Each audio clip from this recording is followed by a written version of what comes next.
ɗo ko gawdi woni ɗo. Kiiɗo woni gawdi. Kiiɗo ne iki liggoroy ko heewi ko heewi ko heewi.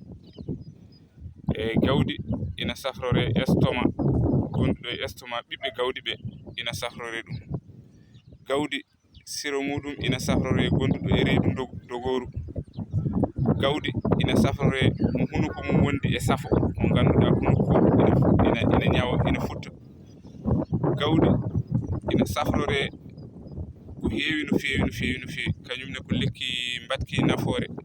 Gawdi ina safrire gaañande, sabu gawdi ko ɗum antibiotique mo ngannduɗaa ko huunde moƴƴere no feewi no feewi no feewi no feewi. Eeyi, wadde ɗum ɗo mo anndaano gawdi fof nani jooni mbiya ɗum neb-neb. Eeyi, ɗum ɗo woni neb-neb. Eeyi, ɗo noon ɗo ndariɗen ɗo hakkunde muɗum e galle meɗen o wonaani 200 métres, wadde mbiyen presque ko e sara galle he gonɗen. Ɗeɗo leɗɗe on jii ki ko gelooki wonɗo. Gelooki nani.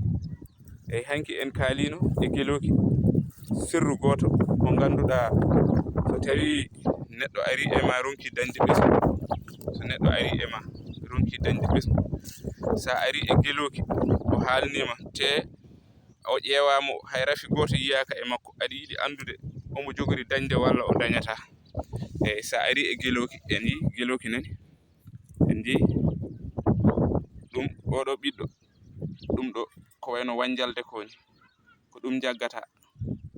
So a jaggii ɗum nganniyoɗaa haaju makko ƴeewa mbela omo daña ɓiɗɗo walla o dañataa. A yii pusa, so a pusii ɗum ni ndaara ndergaa. So a tawii gaa ñuuƴi walla ɓikkon kon ngannduɗaa ko huunde wande wonki ina yaha, nganndaa oɗo dañat ɓesngu. So kon keewi, so tawii ko gootel nganndaa o heewata, walla ɗiɗon nganndaa o heewataa ɓesngu.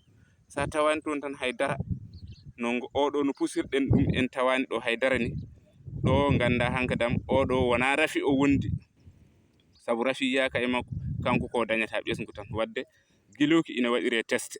Eeyi.